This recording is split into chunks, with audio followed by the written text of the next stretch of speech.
the next in the ECIST curriculum. We put a survey out on the Friday High just to ask for any topics you'd like to see covered. So what we're trying to do here is a bit of a mix of clinical topics, QI topics, some of the leadership pieces. I think we've had some fantastic sessions previously, and this is going to complement some of the other sessions we've already had. It's just going to position it that obviously we spoke a bit last time around local governance, some of the funding structures. We had one with Nick Roper and around sort of SDEC and the front door models. We heard a fantastic session from Richard Brown around human factors, and I thought this just sort of led on. Actually, there's some really, I think a lot of work we do is around process improvement. I think there's that human dimensions of change is a really, really important topic to sort of bring into that. And I suppose I want to point out this is not meant as an instead of human factors. This is as well as and sort of to complement the sessions. And it's sandwiched between the session with Chris and Paul talking about sort of measurement for improvement for the next lunch and learn. So talking a bit about that. So I will shut up and pass over to Nick and Liz. And thank you very much.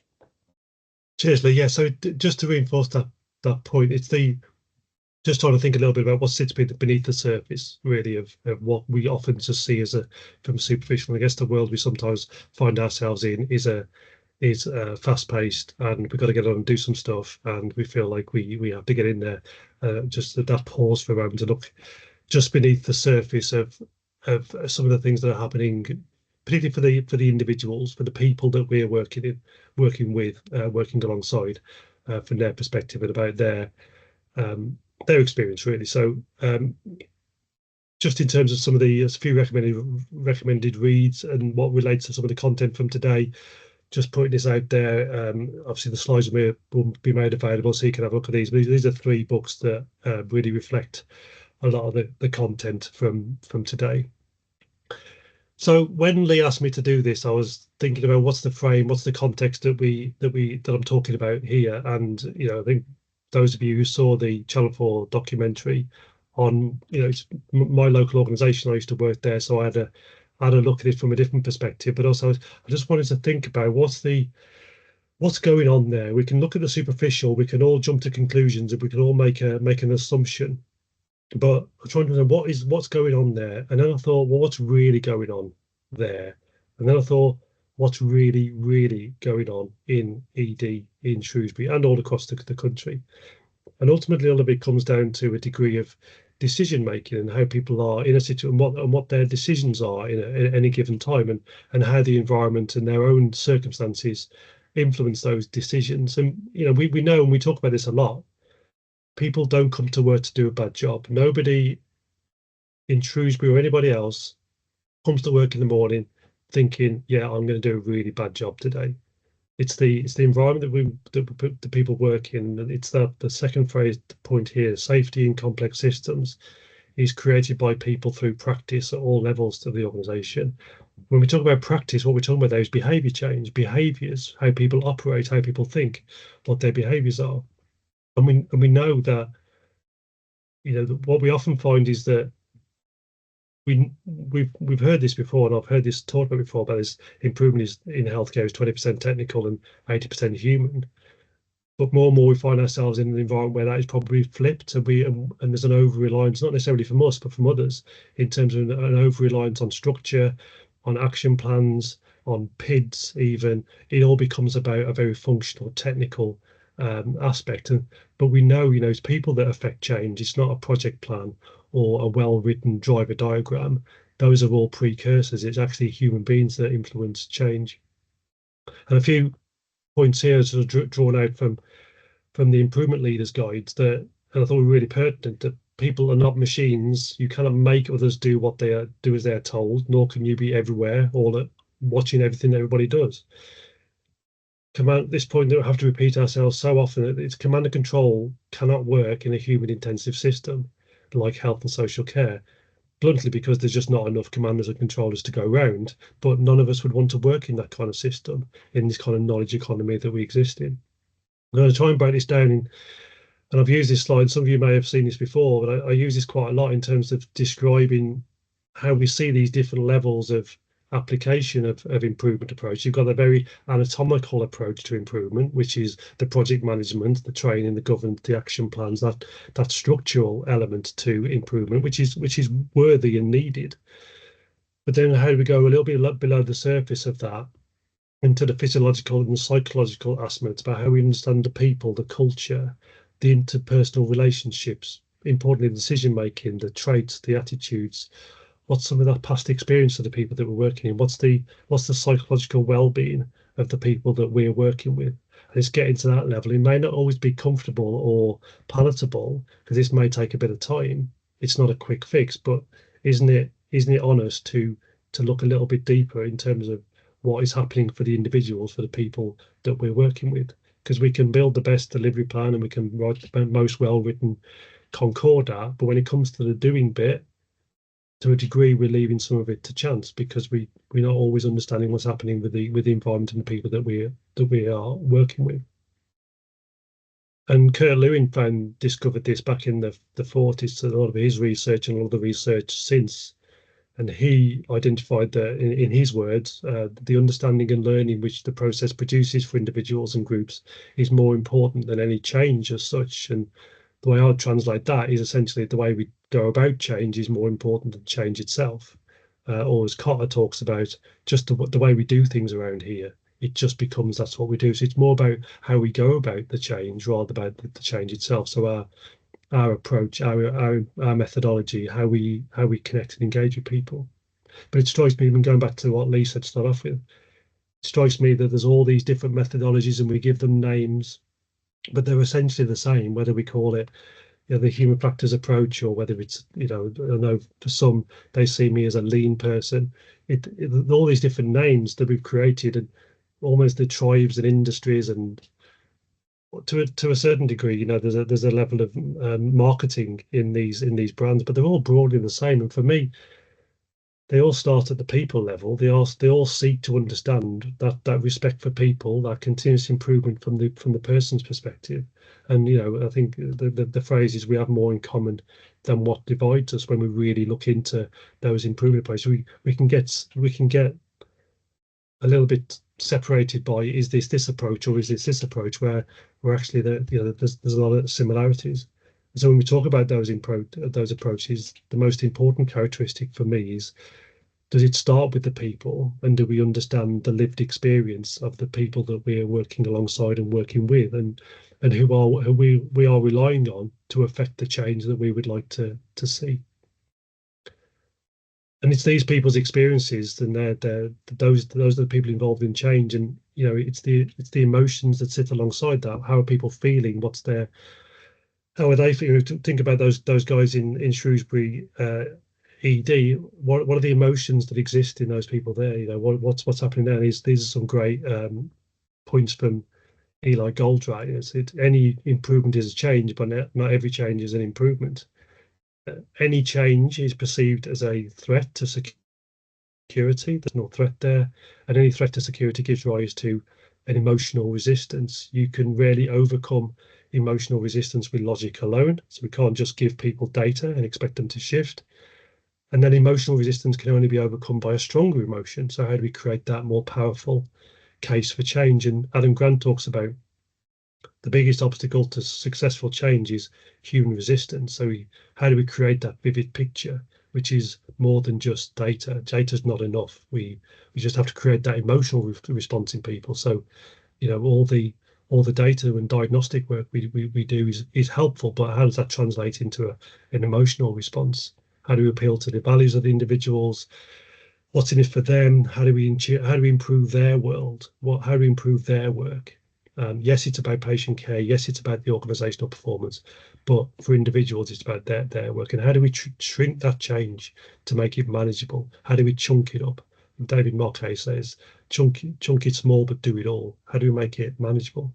And that really feeds into the model that was developed by Thaler and Sunstein in their book Nudge. Brilliant book. I'm sure many of you have read it. Really the precursor to a lot of the behavioral change units and the behavioral science movement, and their model is the elephant rider and the path. And the idea that central to this is the elephant's not going to do something it doesn't want to do. It's too big, it's too strong.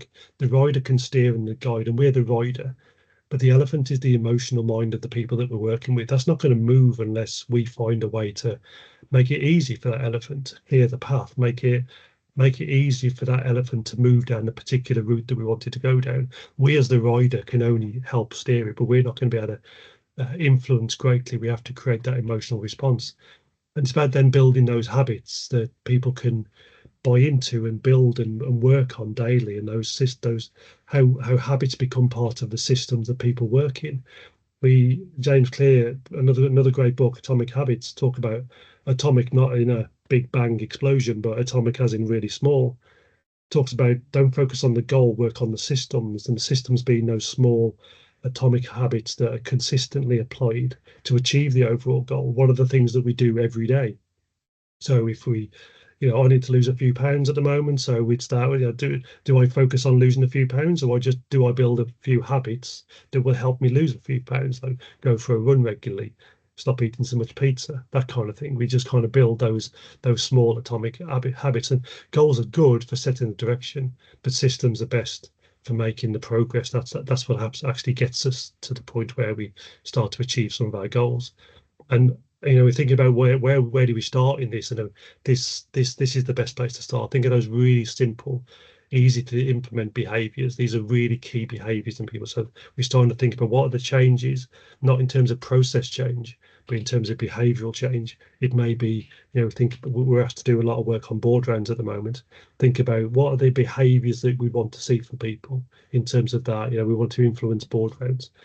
And what are those high impacts? This is the place to start. So when we're thinking about maybe flipping this on its head a little bit, what Adam Grant says here about the biggest obstacle being the successful change to human resistance. Well, maybe if we flipped it on its head slightly, then we said, like a slide, the biggest enabler of successful change is also human behavior. It's because, to repeat that point again, it is people that affect change. We can't do anything. We can produce data, we can produce stories, but it is the people that we work with. They're the ones that make the difference. And without people, nothing's going to change. And it's particularly with behavioural change, which Liz is going to touch on in a moment. It's the change in behaviour that will make the difference. Because if we keep on doing what we've always done, we'll always get what we've always got. So it's about how we change those things. And Liz is going to cover a few models now for us.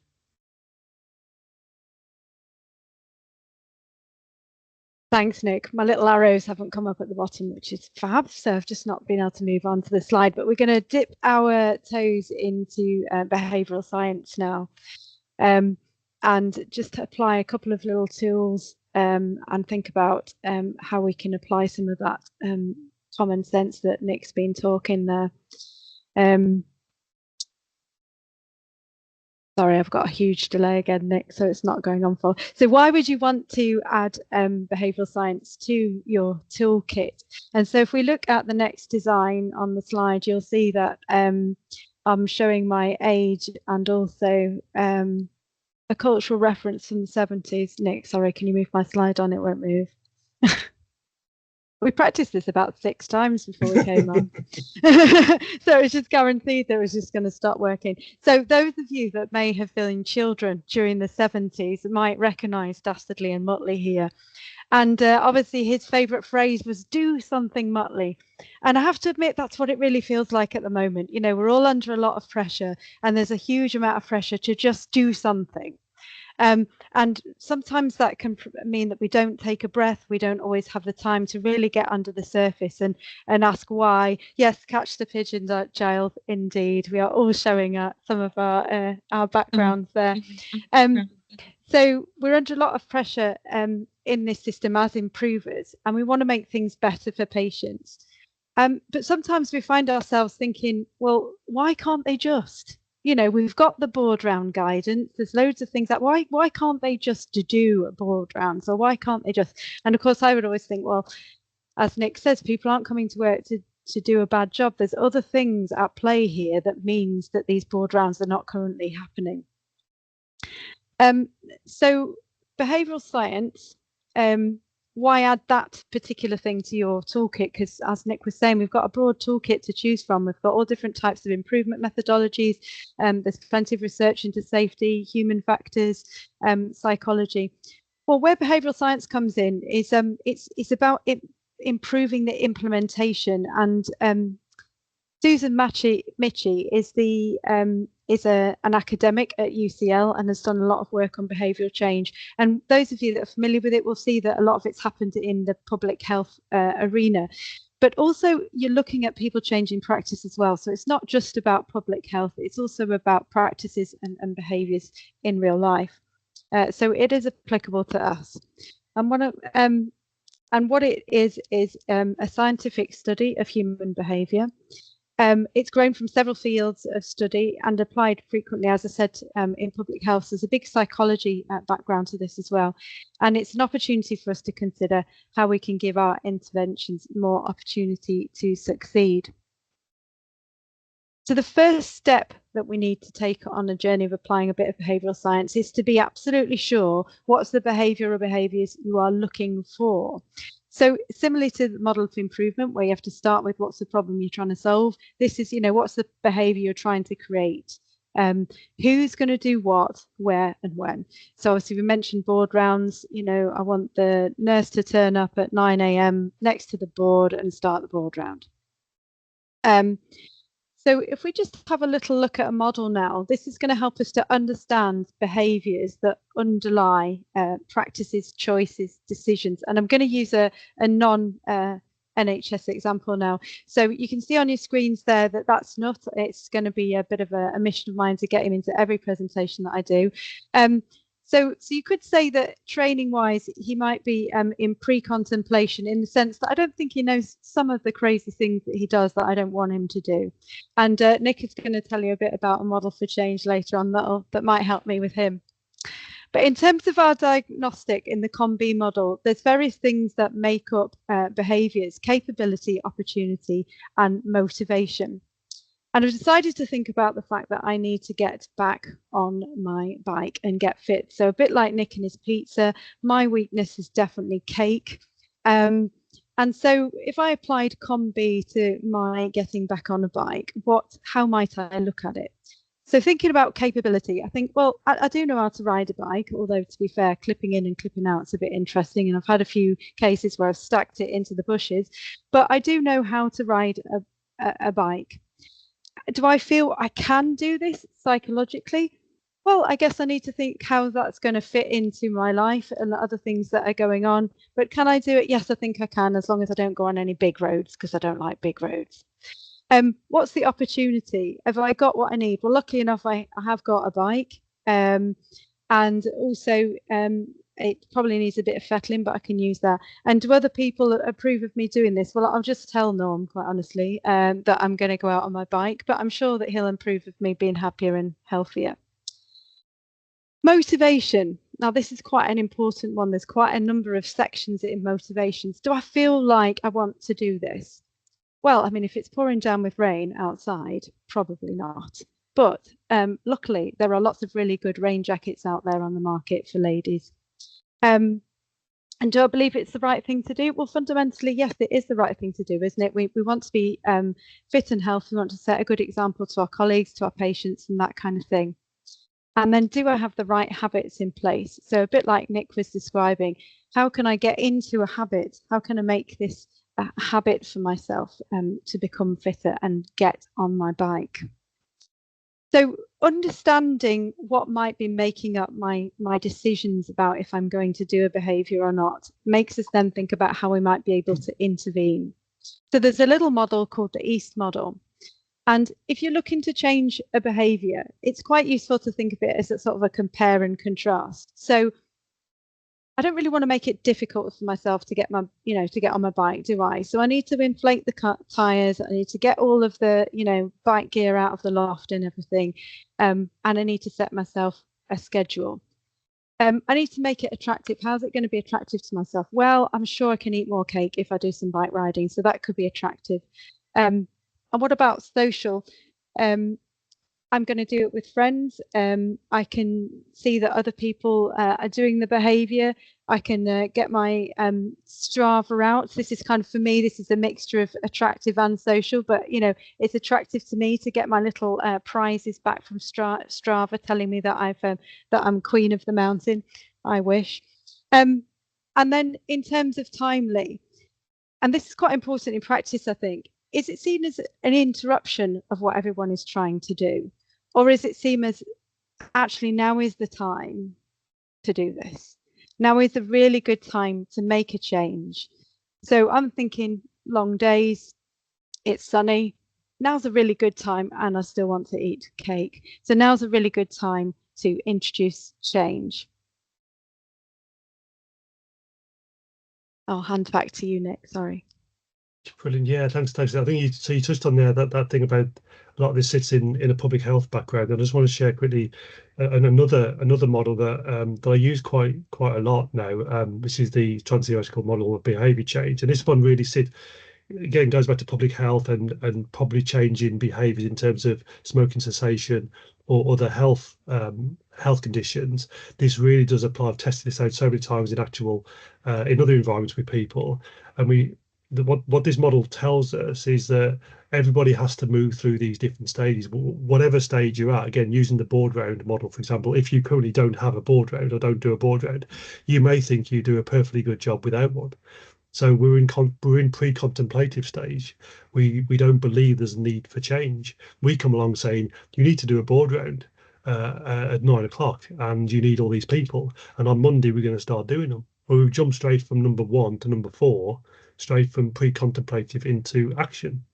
But everybody has to move through these stages of behavior change. So moving through contemplation. So how do we paint the picture? How do we move the elephant into those emotional changes? Moving into contemplation, then actually preparing for that change, not just from getting a whiteboard put up on the wall, but actually mentally, what are the behaviors that we need to exhibit to be able to move into that change, and then actually making those change, and then moving into maintenance. And what the fundamental thing behind this particular model is that we all have to move through these phases. Now, some will move quicker than others. Those early innovators, for example, on the distribution curve, they will move through this quite quickly. The others may take some time. Those that we may call laggards, awful term, but we may call them a little bit of blockers or whatever. They may be our skeptics that we want to, how do we paint a picture for our skeptics? How do we understand their behaviours? What's their environment?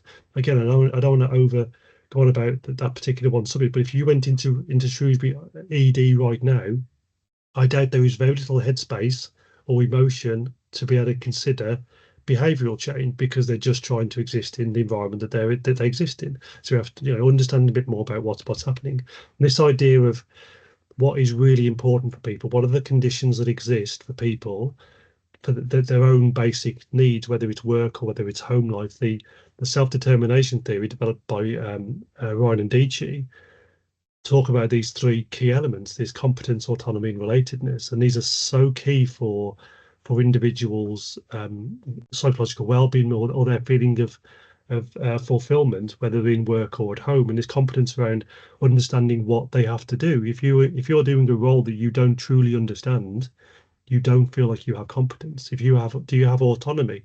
Do you have freedom to act? Do you have freedom to make decisions? Do you have ownership and agency over your own actions, or do you feel like you're just being told what to do? Biggest level of stress is not feeling like you have control over your situation. And then that relatedness, that connection to others that Liz was talking about, that social element.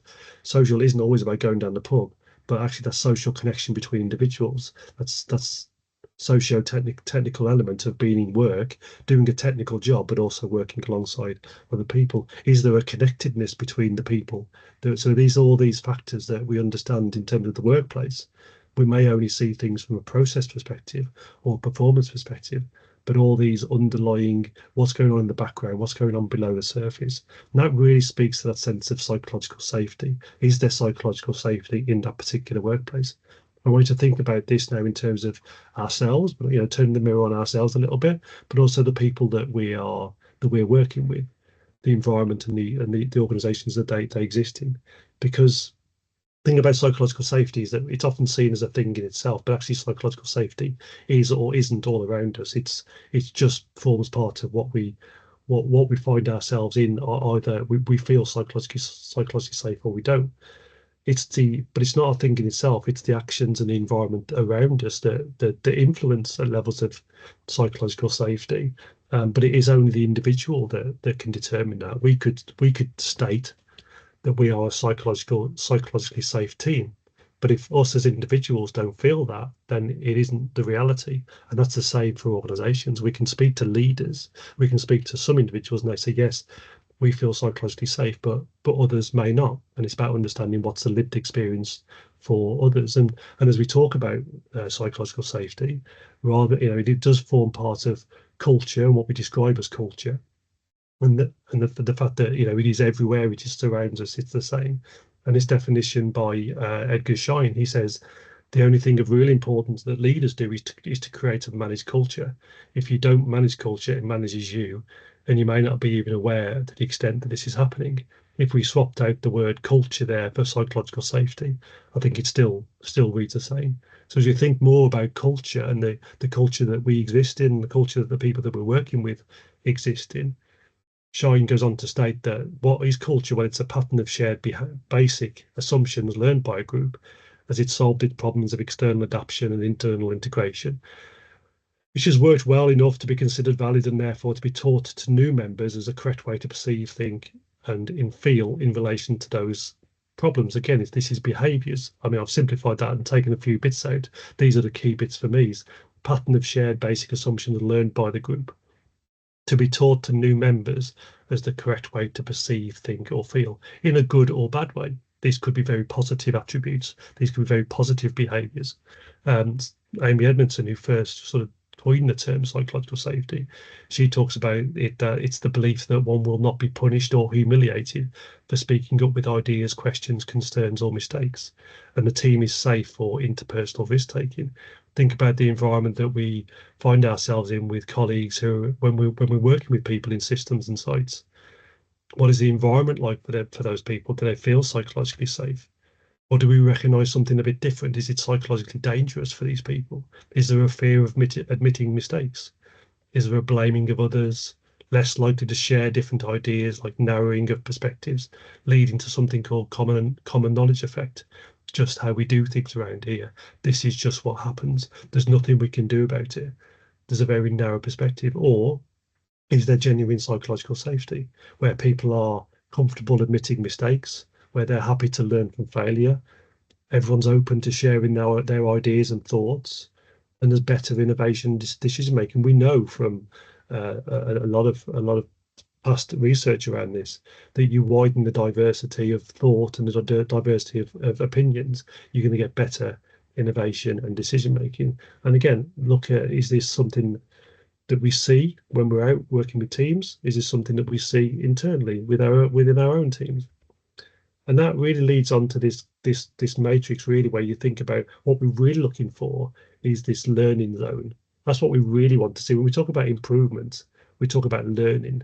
We talk about learning from what we've done before and how we progress that forward. So what we're really looking for is that learning zone. That can only really exist where we have high levels of motivation and accountability. Not accountability as in the big stick version, where we come along and hold people to account with a big stick, but accountability that people understand what's expected of them and people around them. But there's high levels of psychological safety also.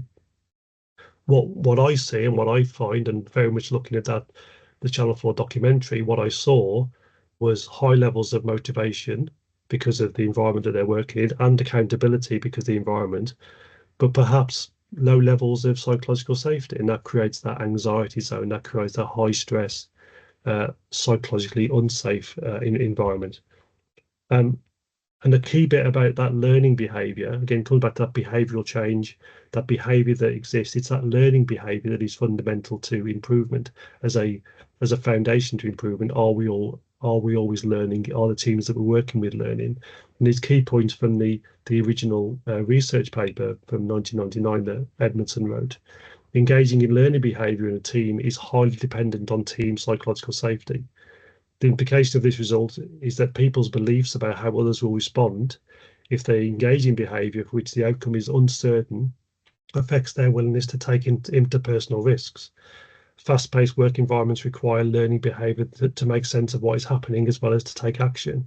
And importantly, this last bit for me, the need to ask questions, seek help, tolerate mistakes in the face of uncertainty while team members and other colleagues watch is probably more prevalent today than ever before. So this is an environment where we're happy to make mistakes in front of other people. That's a very psychological safe environment. And we work in an environment which is knowledge based. It's not the kind of old industry where it's labor based. We're focused on people's intelligence, it's knowledge, and for knowledge work to flourish, as Edmund says here, the workplace must be one where people feel able to share their knowledge. This means sharing concerns, questions, mistakes, and half-formed ideas. That's again applicable when we're thinking about the people that we work with. Does that exist? Are we working with people who feel able to do that? And what can we do? What's our contribution to creating the environment for them to enable them to do that? But we know we're conditioned from an early age to avoid ridicule. I mean, remember those really difficult teenage years where we just would do anything to avoid any kind of ridicule. I look back at photos of me when I was a teenager and think, well, I did a pretty bad job of that because it was, bad hair. Still got bad hair, but I had even worse hair then. But as we grow up, that's welded in our minds. We just condition ourselves to avoid any situation where we potentially will be ridiculed or made fun of, and that results in we don't try anything, we don't test anything, we're always at risk of not wanting to fail. But what the research does bring out, the original research that this from Edmondson brings out some really interesting points. And the question that was stated was, does better teamwork in healthcare lead to fewer errors? That was the original research question for the paper for the back in 1999. Was there a correlation between error rates and team effectiveness? Actually, what it showed is statistically significant, but not in the expected direction. An additional question was asked: if you make a mistake, will it be held against you? And this moment, this eureka moment, this amazing moment of the realization was actually better teams probably don't make fewer mistakes, but they're more able to discuss those mistakes. And sometimes there's a role for us to create that environment where to create better teams that they're able to discuss the mistakes, if we can create those levels of psychological safety for individuals. And some further research findings from that point onwards is that some higher performing teams had lots of smart people and work how to split the work evenly.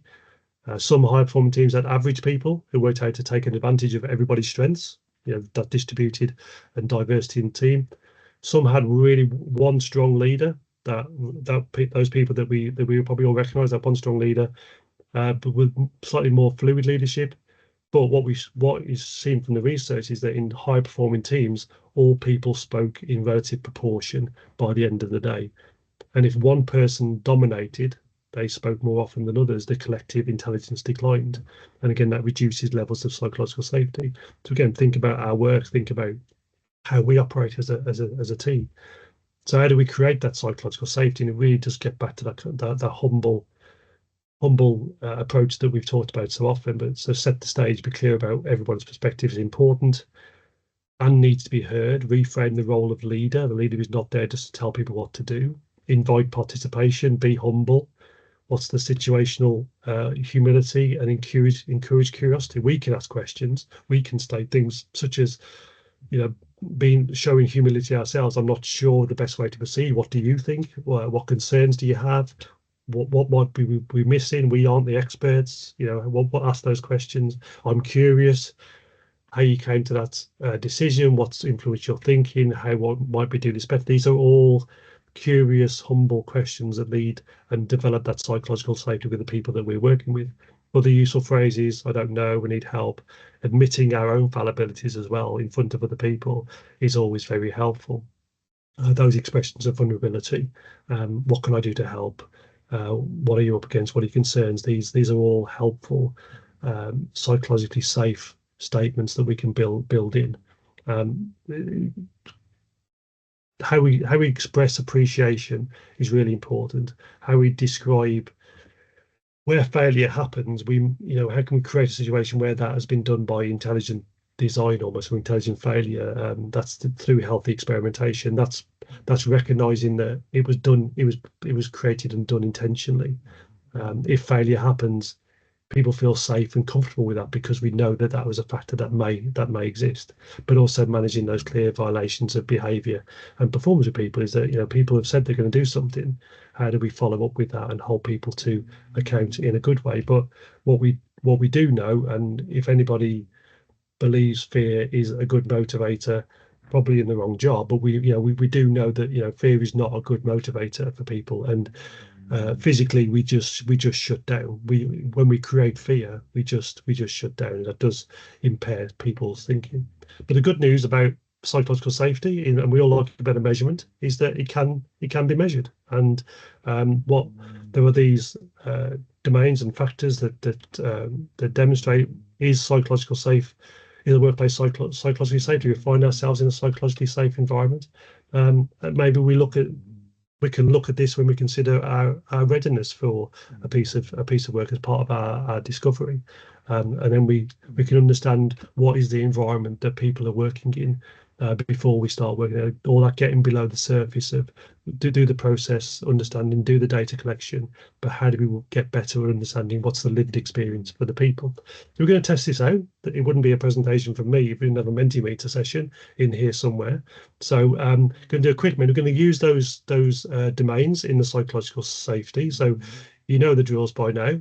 Get your phones out or whatever you want to do, log on to Menti using this QR code and I want you to, you know, this is not, obviously it's all confidential and it's it's all anonymous, but we're going to use those domains just to give a sense of what do you feel, what's your thoughts around where you are in terms of the your team, our team, you know, what the psychological safety in this team. It's important to be honest here, but also using this as a frame when we think about if we are considering people that we were going to go and work with, understanding their perspective, what is the domain, what is the situation they find themselves in, and how psychologically safe are they.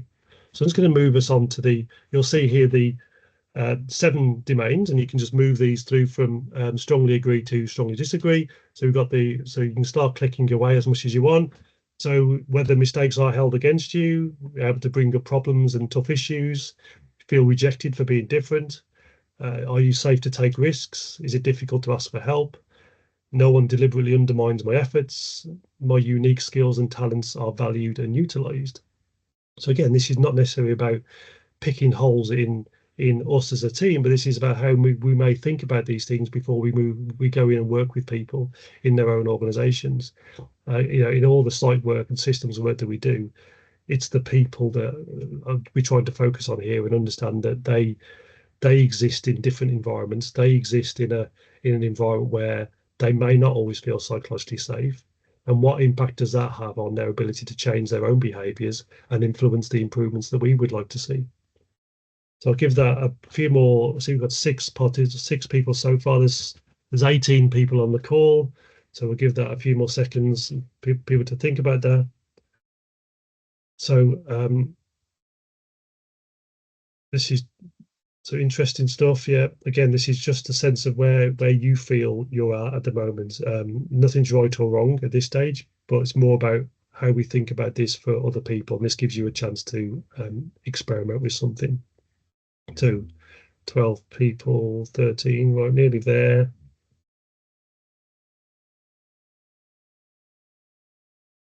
Brilliant, thank you. So hopefully that's given you a kind of those 7 domains. There's just bring these slides back up again. There we go. Move that across. So they're available. I'll post there is a link, and I'll post it in the chat before we finish.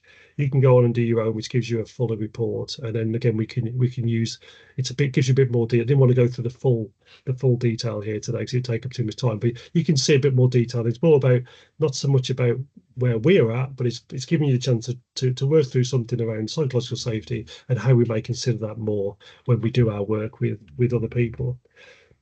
So as we go back to the start, and as I bring this to a close, I'm just going back again to made me think again. I put these slides together and I thought, well, you know, going back to the documentary again and thinking about that environment that people work in, and whether the psychological safety for people, what's the environment that people are working in, what are the behaviours, the conditions, what's sitting below the surface. I just want to sort of reflect it. There's a few models that I want to share with you, just which have you know, steeped in research now, and what I've picked up more recently, which are really pertinent to this work. And just to give you a bit of context in perhaps why people behave the way they do, and why we sometimes see what we see as people who are being difficult, or may come across as being uncaring, or why aren't they doing that? You know, somebody said to me when they watched the documentary, why weren't the people running around, it all felt a bit like lethargic, it all felt a little bit more accepting of what was going on. And so that's where we understand that's not individuals coming to work doing a bad job. They're a product of the environment they exist in. So one of the models that we find is the job demand and resource model, Bakker and Demiriti, and this link between job demand and job resources. So job resources being the work conditions, interpersonal and social relationships within the workplace, how work is organised for people, how they operate, how it's structured, and the level of the task that people are asked to partake in. So those are resources, and how are they matched with the actual demands of the job. What we find is that when there's feeling of low resources but high demand, we're in that burnout zone.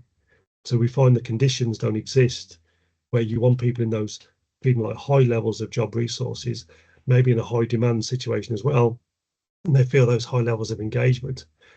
And what I think we possibly see at times is the top left, where people are feeling burnt out, exhausted, unmotivated, and this leads to that sense of people aren't bothered. Why aren't they trying harder? Well, they're in a situation where they just physically can't try harder. This other model links to that. This is the effort reward imbalance model, and ECIST talks about when we're putting in more effort than we're getting back, a sense of high effort, low reward. That leads to significant psychological well-being damage, because we're finding that we're exerting all our resources, but we're not getting anything back in terms of sense of satisfaction, fulfillment, sometimes compliments, sometimes levels of, you know, assurance that we're doing the right thing. When this imbalance exists, you're creating an environment where significant damage on psychological well-being. You know, so in terms of how do we equalize this? And then finally, this brings us on to the last one. This kind of wraps this up. The conservation of resource theory from Hobfoyle, which describes we are naturally inclined to protect our resources as a species. We will, from an evolution perspective, we evolved and survived by conserving our resources, protecting our resources, not exerting too much energy. We will, if we give too much, we have to get some back. So that's that emotional bank account element that we talk about. When we find ourselves in a situation where our resources feel depleted, we go into self-preservation mode. And sometimes we just physically can't see the things that should be done. We can't hear the call bell going off on the ward. We can't see the things in front of us that need to be done. And when people like us come along and we say, it's so obvious, as Liz was talking about, why can't we just? Because sometimes the environment that people exist in and they find themselves in, they are conserving their resources because of the depletion that they feel, whether it's high effort, low reward, or whether it's job resources, job demand imbalance, we find ourselves. But we naturally, as a species, we will go to protecting our resources. So this really all fits. The point trying to get across is there is more to it than what is just on the surface.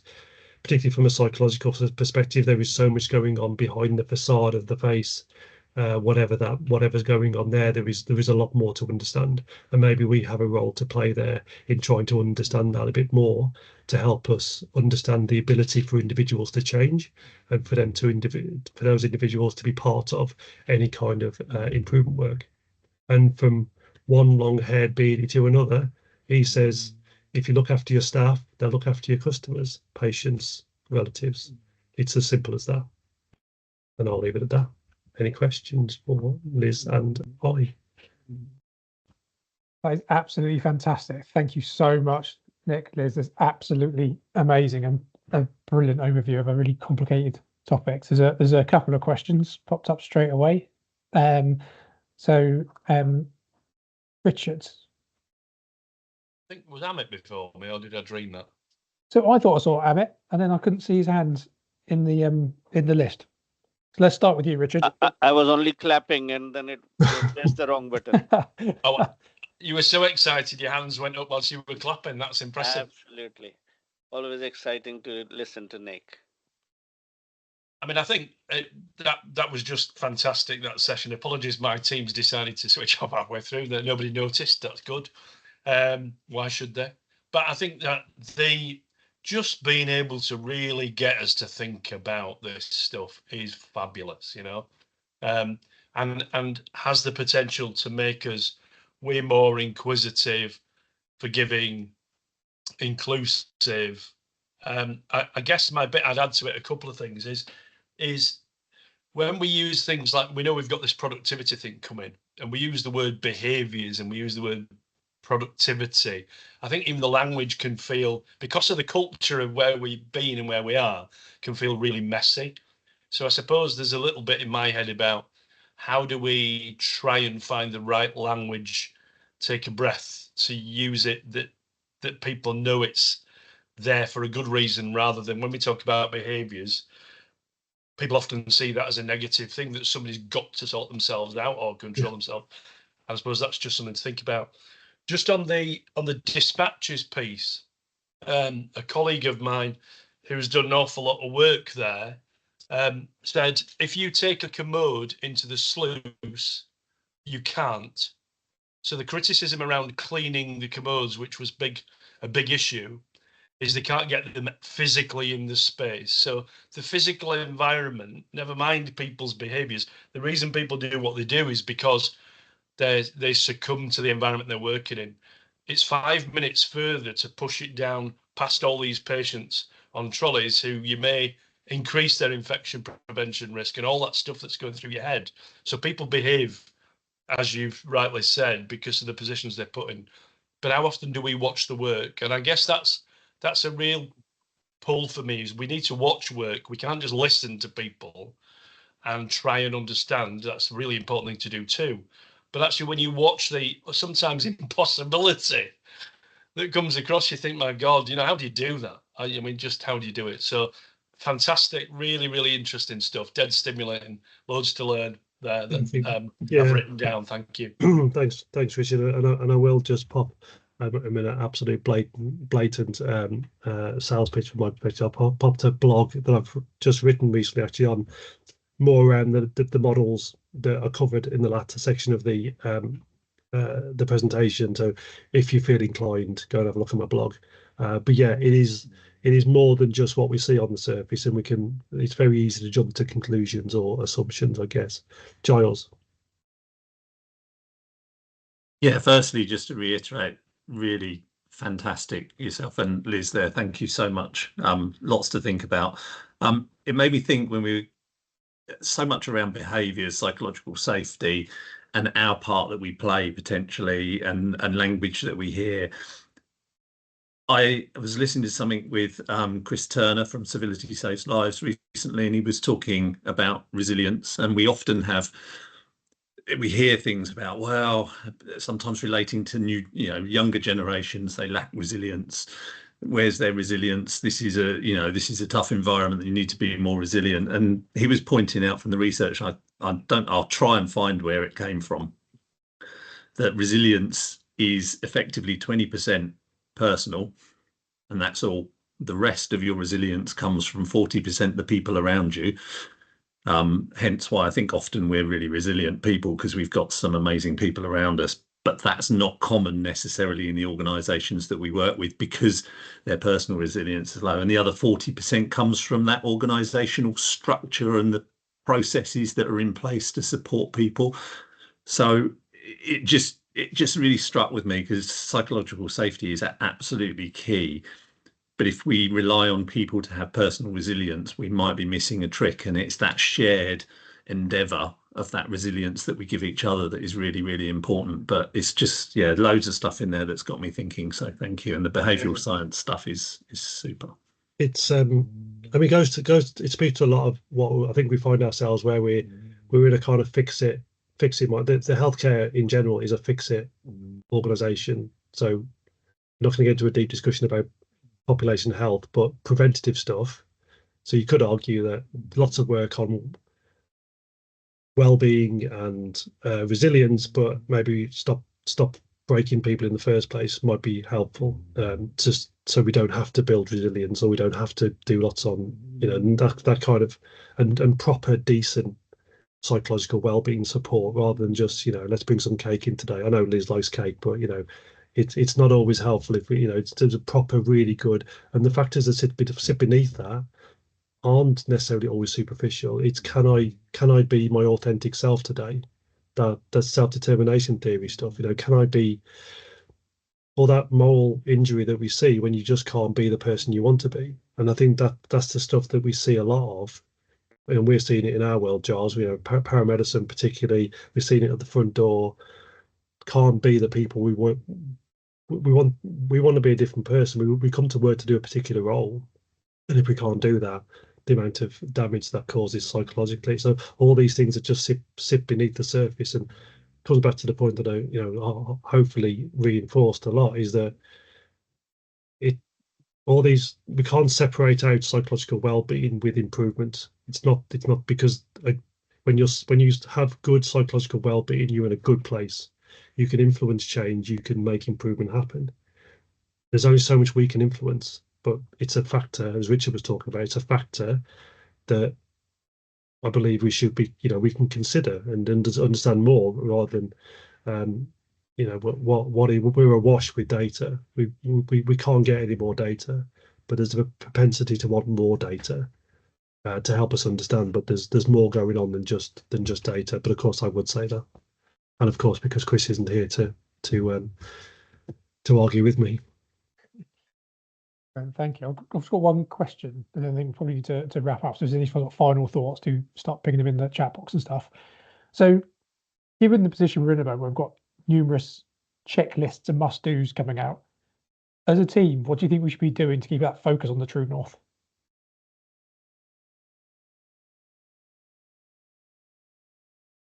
Quite a small question for you next. Where do I start?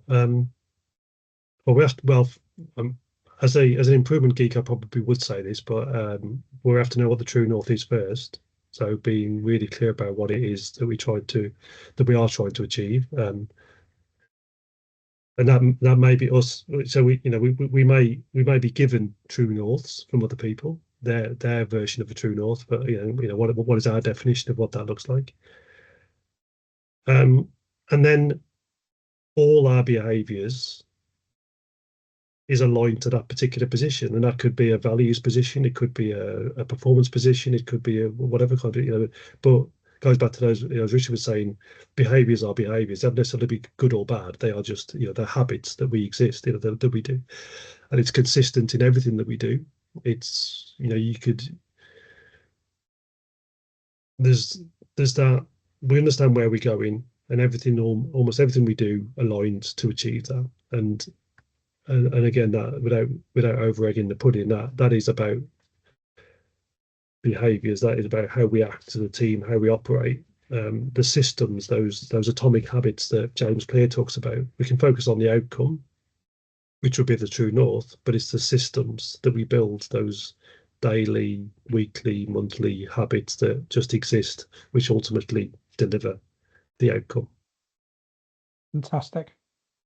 Thank you so much. That is absolutely brilliant, a fantastic session, and thanks so much for that sort of final answer. I think it's really useful for us, I think, as management group, to sort of consider some of this stuff. And also that the Menti was brilliant.